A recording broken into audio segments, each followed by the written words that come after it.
السلام علیکم ورحمۃ اللہ وبرکاتہ۔ معزز سامعین و ناظرین، رب العالمین کا احسان ہے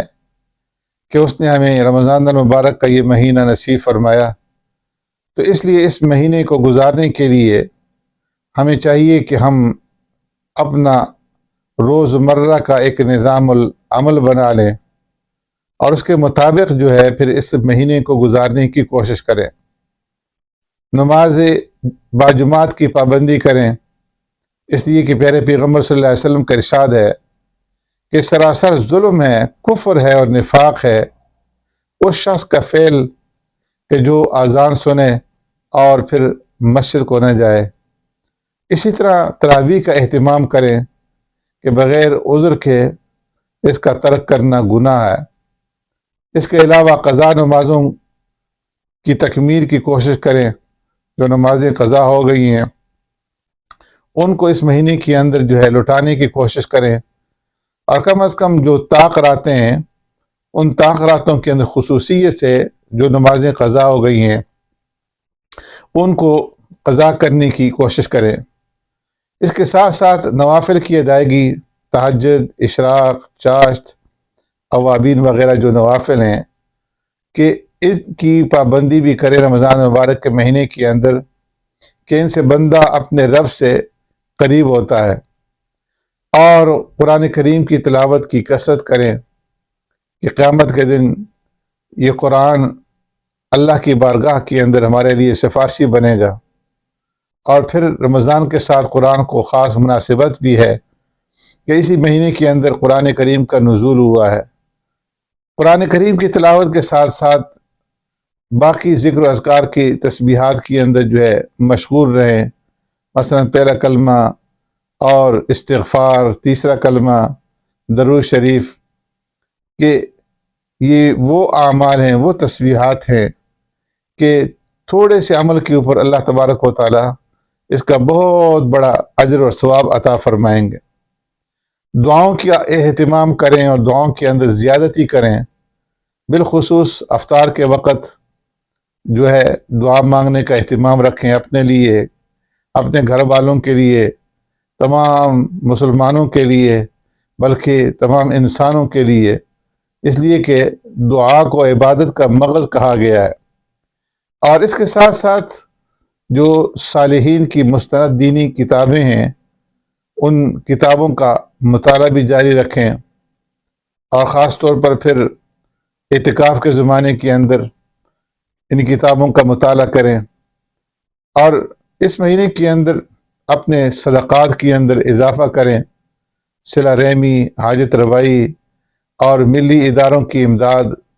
مدارس دینیہ کی امداد، اور اللہ کے راستے میں نکلنے والوں کے ساتھ امداد، تو ان کے ساتھ یہ باہمی تعاون اور کرنا یہ ایمان کا تقاضا ہے۔ اور پھر فرمایا کہ الصدقۃ ترد البلاء وتزید فی العمر، صدقہ سے بلائیں دور ہوتی ہیں اور انسان کی عمر کے اندر اضافہ ہوتا ہے، یہ صدقہ عمر کو بڑھا دیتا ہے اور رزق میں زیادتی کا سبب ہے۔ اس کے ساتھ ساتھ دین کی دعوت کی محنت کہ یہی اصل منصب ہے امت محمدیہ کا، تو اس کے اندر بھی کوشش کریں، اور ان باتوں کے ساتھ ساتھ باقی ماندہ اوقات میں خاموشی اختیار کرنا اور غیبت سے بچنا، جھوٹ سے بچنا، گالم گلوچ سے بچنا، فضول باتوں سے بچنا چاہیے، اس لیے کہ پیارے پیغمبر صلی اللہ علیہ وسلم کا ارشاد ہے من صمت نجا، کہ جو انسان خاموش رہا تو اس نے نجات پا لی۔ اور رمضان کے بعد کم از کم نماز باجماعت پر استقامت یہ اختیار کریں۔ رمضان المبارک کے جو اوقات کار ہیں اس کے اندر صدق دل سے تمام گناہوں سے توبہ کریں،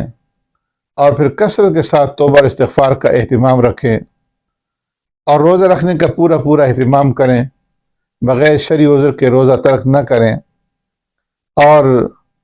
نماز تراویح کا ذوق شوق سے جو ہے اہتمام کریں، کم از کم ایک ختم قرآن کا تراویح میں اہتمام کریں، اور جس طرح میں نے عرض کیا کہ باجماعت نماز کا اہتمام کریں، اور روزے کے اندر آنکھ، کان، ناک، زبان، دل، دماغ اور تمام اعضاء کو ہر قسم کے گناہوں سے بچانے کی کوشش کریں۔ روزہ دار ملازم اور خادم کے اوقات کار میں تھوڑی کمی لائیں، تخفیف کریں، اور اس کے اوپر کام کا زیادہ بوجھ نہ ڈالیں، اور حسب استطاعت مسافروں کے لیے اور مجبوروں کے لیے افطاری کا انتظام کریں۔ غصہ اور لڑائی اور جھگڑے سے بالکل پرہیز کریں، اور اگر کوئی دوسرا آپ کے ساتھ لڑائی جھگڑا کرنے کی کوشش کرے یا آپ کو برا بھلا کہے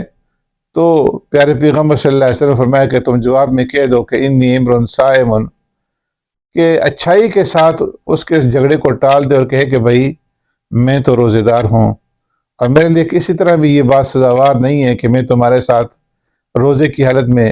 لڑائی جھگڑا کروں۔ اور